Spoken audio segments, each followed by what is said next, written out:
काल आपण मिरच्या आणल्या आणि आता आपण त्या मिरच्या सुकवायला ठेवूया उन्हामध्ये आणि त्याची देठ तोडून घेऊया. तर चला कशा टाकायच्या तर मी तुम्हाला दाखवते. चला आमच्या मागे घराच्या कसं आहे तुम्हाला दाखवते मी.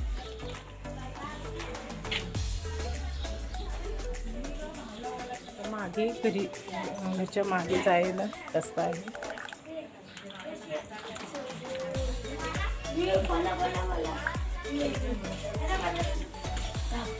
हे सानू सानू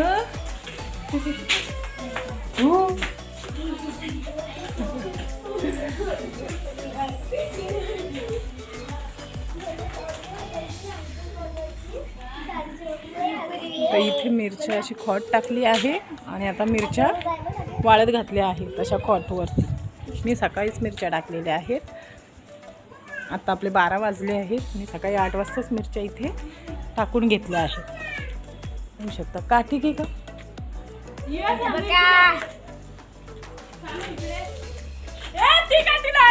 मग दे काठी दे कोणती ती. ही आमची मागे चाळ आहे आणि मस्त अंगण पण आहे मागे. ही काश्मीरी मिरची आहे, ही बेडकी मिरची, ही संकेश्वरी आणि ही लवंगी.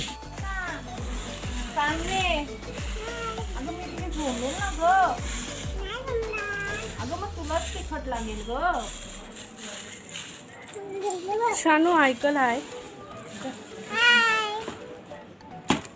त्यांना. प्लँकीस दे प्लँकीस. हा इकडं बघून दे, इकडं बघून प्लँकीस दे. कुठे चाललीस तू? ए भरा रे लवकर.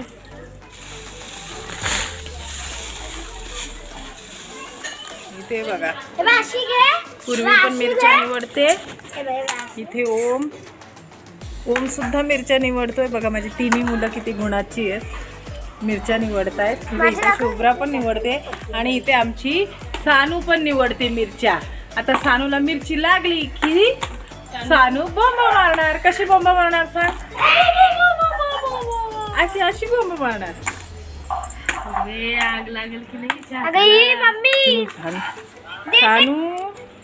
हे सानू अगं मिरची बोंबेल सानू. नको ती सगळी मिरचीच तोडेल. बघा पोरं किती उत्साहाने मिरच्या हे करतायत. अगं सानू ती बघा ती आणून टाकते नुसती. आपल्या मिरच्यांवर तसं मिरच्या सुकट टाकल्या आहेत.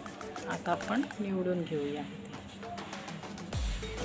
अशी काढायची आहे, पूर्ण काढायची नाही कारण मग त्यातल्या बिया असतात ना. हे बघा अशी घेतली, फक्त हे टोक काढायचं. हे टोक काढायचं नाही, ह्याची टोके काढायची नाही मिरचीची, तर हे टोक काढायचं. अशा हे तोडतच नाही आहे मी, म्हणजे बिया बाहेर पडायला नको म्हणून.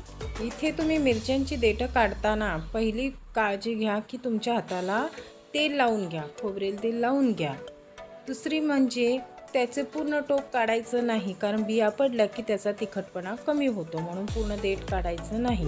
ह्या मिरच्या आपल्याला उन्हामध्ये जास्तीत जास्त 2 दिवस वाळवून घ्यायच्या आहेत. जास्त वाळवायचे नाहीत, नाहीतर कलर मिरच्यांचा कमी होतो किंवा मसाला पांढराही होऊ शकतो. तसेच मी गरम मसाला, धना पावडर हेही वाळवताना तुम्हाला दाखवणार आहे पुढच्या व्हिडिओमध्ये, तर पाहायला विसरू नका. त्यांच्या एवढ्या मिरच्या सोलून झालेल्या आहेत. तर भेटूया पुढच्या व्हिडिओमध्ये. तोपर्यंत बाय बाय.